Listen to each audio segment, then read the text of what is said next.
Сегіз шақырылған Зайсан аудандық мәслихатының депутатының бүгін сессияға қатысып отырған 10 біреуі себепті. Құрметті депутаттар, бүгінгі сессияға Зайсан ауданының әкімінің орынбасары Нұрбайник Нұрбеков қатысып отыр. Бүгінгі сессияға дербес бөлім мекеме басшылары, қала округ әкімдері, бақ өкілдері шақырылған. Қазақстан Республикасының 2000 жылы 23 қаңтарындағы Қазақстан Республикасының жергілікті мемлекеттік басқару және өзін-өзі басқару туралы заңының 11-ші бабының 3-ші тармағына сәйкес Зайсан аудандық мәслихатының кезектен тыс 33-ші сессиясын өткізуге болады. Қорым бар. Аудандық мәслихаттың кезектен тыс 33-ші сессиясын ашу жөнінде күнде қандай ұсыныс бар? Ашылсын деген ұсыныс дауысқа қоямын. Жақтап, қарсы, қалыс қалған жоқ. Аудандық мәслихаттың кезектен тыс 33-ші сессиясын ашу үшін ашық деп жариялаймыз. Сессия хаттамасын жазу үшін редакциялық және дауыстарды санау үшін есеп комиссиясын сайлауылайды. Редакциялық комиссия құрамына депутаттар Usmanov Кенжебек Кеңесханұлы, Құрманғалиев Тілек Құрманғалиұлы, есеп комиссиясының құрамына депутаттар Самарқанов Берік Кеңесбекұлы, Ахметжан Бағымұлы Құмашқыз сайлансын деген ұсыныс жасайды. Басқа ұсыныстарыңыз бар ма? Жоқ болса дауысқа қояйық. Жақтап, қарсы, қалыс қалған жоқ. Аталған депутаттар алдын орынға келіп отыр. Редакциялық комиссия сессия хаттамасын жүргізіп, есеп комиссиясы дауыс санап отыруларыңыз сұралады. Бүгінгі сессияның күн тәртібін бекітіп алуымыз керек. Күн тәртібі туралы шешім жобасы қолдарыңызда. Сессияның күн тәртібінде қандай ұсыныстарыңыз бар? Күн тәртібі туралы шешім жобасы бекітілсін деген ұсыныс дауысқа қояйық. Жақтап, қарсы, қалыс қалған жоқ, бірауыздан бекітілді. Сессияның төмендегідей жұмыс регламенті ұсынылады. Күн тәртібінің мәселесі бойынша хабарласушыға 8-10 минут, жарыс сөзді шығушыларға 5-8 минут, анықтама берушілерге сессия соңында 3 минутта сөз беріледі. Басқа ұсыныс бар ма? Жоқ болса, бүгінгі сессияның осындай жұмыс регламенті бекітілсін деген ұсыныс дауысқа қоямын. Жақтап, қарсы, қалыс қалған жоқ, бірауыздан. Құрметті депутаттар, күн тәртібіндегі мәселе Зайсан аудандық мәслихатының 2024 жылы 25 желтоқсанындағы 2025-2027 жылдарға арналған Зайсан ауданының бюджеті туралы нөмірі 30/2/8-де шешіміне өзгерістер мен толықтырулар енгізу туралы хабарлама жасау үшін аудандық экономика және қаржы бөлімінің басшысы Қожыкенова Ғалима Кенжебекқызы мінбеге шақырылады.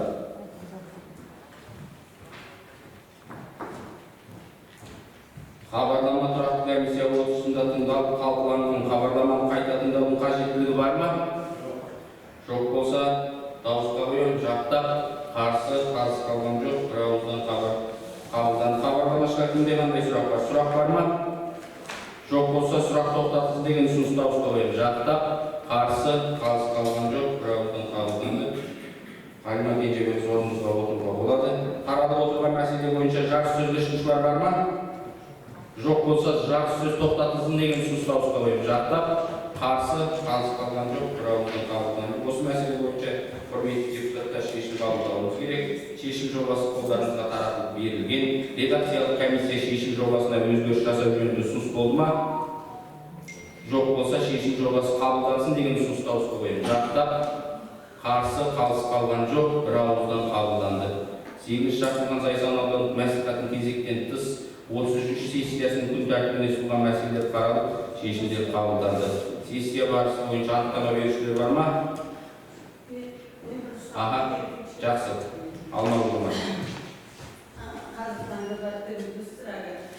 Дастар қалашындағы общежитиеде приватизация жасалды. Жоқ. Ол жасалды. Жасалмайды. Содан кейін сол жерде мемлекеттік жасы келген мемлекеттен кісілер тұрып жатыр дейді. Мен өзім көрген жоқ, мемлекеттен жоқ. Жалпы мен өзім ұсынысым сол дастар қалашындағы общежитиеде жоқ дегенде бір жайдан келіп жатқан жас маман соларға бір-екі пәтер неге ешкімге бермей алып қоймаймыз. Резерв сияқты тұрсын да енді мысал үшін бір пәтері ұлдар тұрғанға бір қыздар тұрғанға екі егілден болсын тұрады. Осы бір Мергенова Дана Бақытбекқызы деген қыз бала неме ол сирекім культурада әнші. Өзі әнші, жас маман немеден келген. Жастайынан шешесінің жетім болыпты, әкесі басқа семьясы бар екен. Енді ана баланың тұратын жері жоқ, немесі жоқ. Тартуға күнделікті барып келіп мемлекет ал квартираға тұратын болса, квартира Зайсанда қымбат көтеріпті 100 мыңға дейін. Оған еңбек emetçilik onu bizden manalar жалпы контролда жетіспейді ғой. Соған байланысты сіздер жалпы осы жігітхан немесіне байланысты сол жерде жасы толып үйді босатады деген сондай кісілермен еметіп бір екі квартираны алып осындай балалардың туғандарына жағдай жасауымыз керек деп ойлаймын. Жақсы, Алмалы құрмашына енді осы сіз айтқандай мына бізде өнер мектебі бар. Ол бала тәрбиелейді. Мәдениетінде енді халыққа өнерін көрсетеді. Өнер мектебінде хореограф аты жөнін ұмытып тұрмын. Ол келгені қай заман? Ол сол анау әкімдердің кезінде шақыртып алып, сол өнер мектебінің басшысы осы өздерінің қатарлас депутат болған. Сол кезде үй береміз сол үй қалған екен. Ол да жалғыз басты бір баласы бар. Осы біздің редакциядан бұл халыққа әкеп, маған таныстырып, көрсетіп, мені қабылдауында бұл. Осы жол бұйырса, оны сол жастардан ол кісіге де сол бөлімге қарасып бере отырмыз. Енді мен жастардан да басқа жерлерде қызметтік үйлерде оны сіз қойып қоя алмайсыз. Ол келіп кетіп, сіздің ұсынысыңыз бойынша ол келіп кетіп болса жарайды. Сіз қазір оған беріп қоясыз, екі қызметтік үй қойып қойсаң, ол одан кейін тағы біреу келеді. Ал жалпы сала бойынша бөлініп берген қызметтік үйлер бар. Мәдениетке бөлініп берген, жаңағы өнерге, больницаға бөлініп берген, олар сол өздері алмастырып отырады. Ал енді атағы кісіде жаңағы өзінің жағдайы бойынша маған келсін, қабылдауыма келсін, арызын жазып қойсын, босаған жағдайда біз оны сол көбін сол жастарға барып жатырмыз. Көп жастарды жаңа жатақхана болғаннан кейін оны бірақ түсіндіріп айтып жатырмыз. Өзінде сол жастарды да.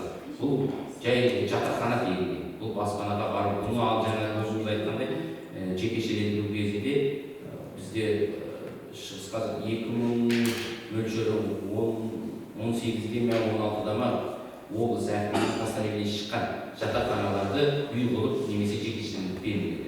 Сол кезде біздің басшылардың сылбырлығының салдарынан осы 2-3 аудан ғана қалып қойған. Ал басқа аудандар аударып жатақханаларды жекеменшікке береді, жекеменшікке үй статусын алатындар үй статусын алады.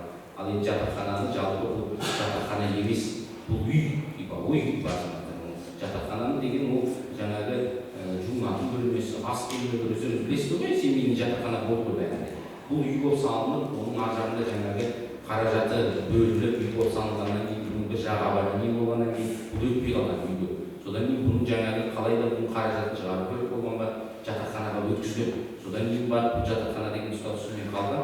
Енді мен оны жоғарғы парламентте айтқан, болашақта бұл үй статусы өйткені бұның ешқандай тиімділігі жоқ.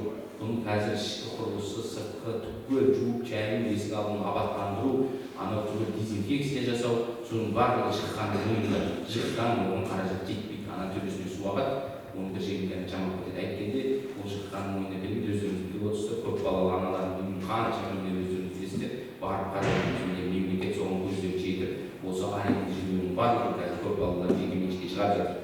Болашақта бұның бәрі жекеменшікте болады. Ал аренда жүйе жалпы мемлекетте болмайды болашақта деп.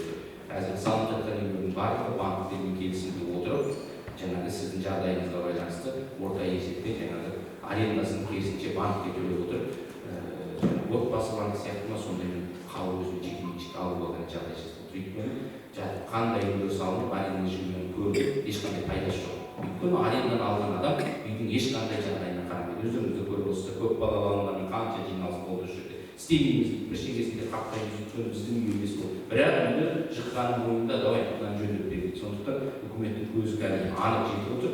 Ауылдарда осы салынып жатқан барлығы болашақта халықтың өзіне баспана ретінде жаңағы асташының суымен қаражат бөлініп сол кезде сатып алады. Енді жаңағы мәселеміз бойынша маған келсін, арызын жазсын, сосын оны жаңағы жастардан да болса үйлер шығарып, балалар шығарып, мушкілер шығарып, сол кезде қарастырып, ол кісінің де жағдайына байланысты тұрақтандыруға көмек жасайды.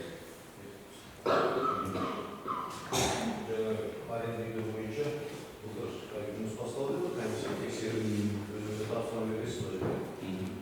Резидент шықты, шықты ба, тексеріс соң ары қарай жалғасқан да жоқ, сол үй соның нәтижесі шыққан кезде естіген жоқсыз.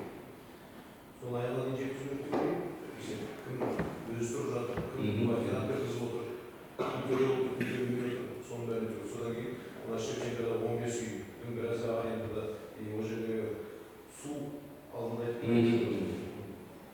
су шығын балансын емес екен.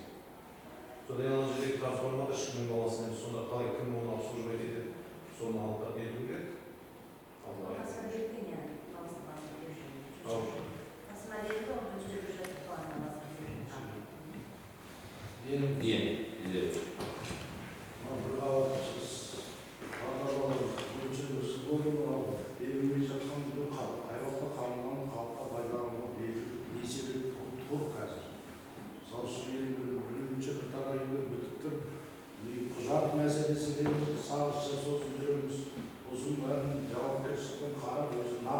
сізге.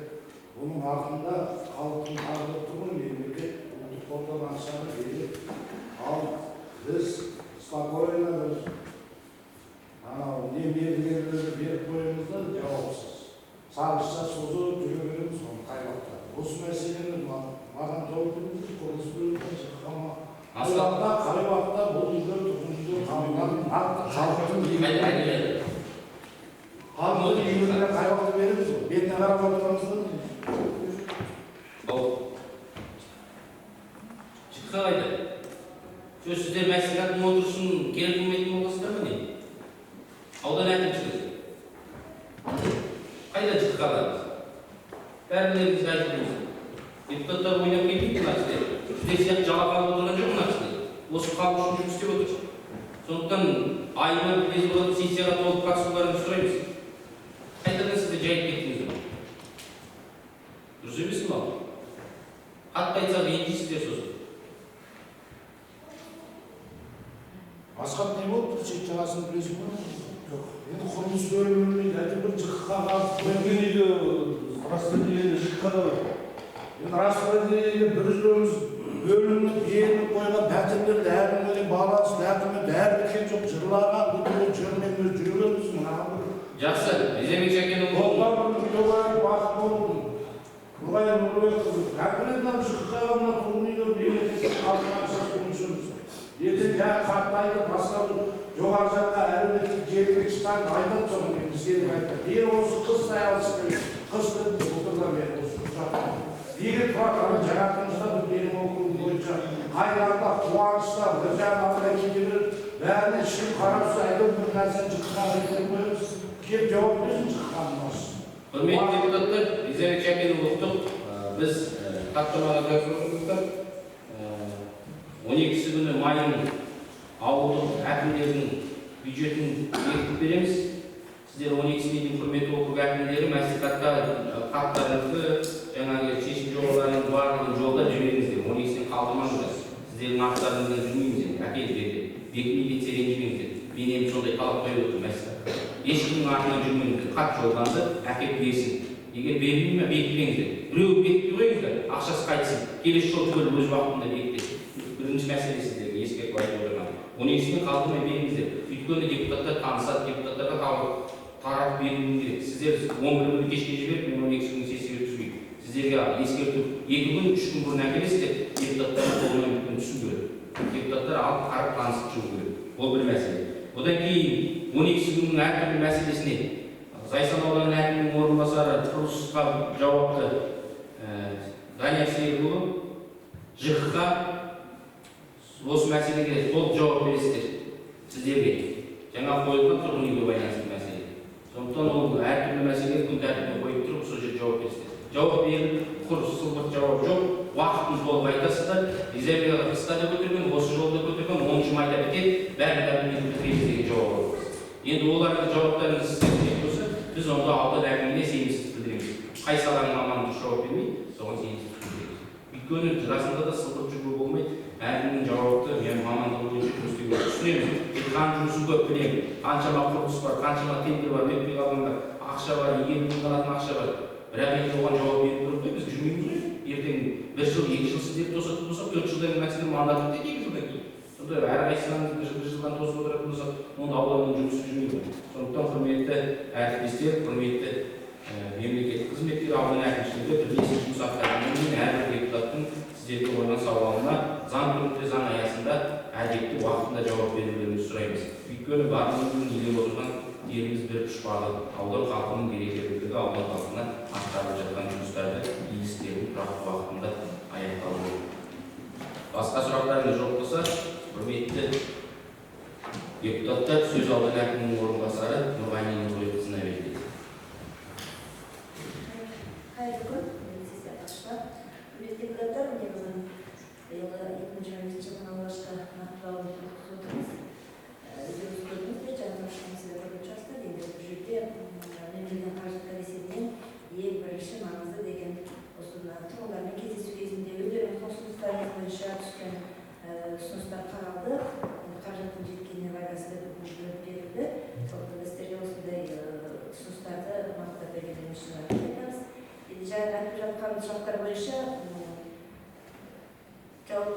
тұрсаңыз, хабарына уақытшыңыз бойынша менің білуімше бұл кісілерге уақыт берілген болатын. Ол жөнінде хабарлама шешімде болған. Жаңағы Николай айтқандай, онына дейін деген. Сондықтан да оны да мен қарап сізге соңында жауап берейін. Рахмет. Рахмет. Құрметті депутаттар, құрметті сессия қатысушылар, осы бүгінгі сессияны жабық деп жариялаймын.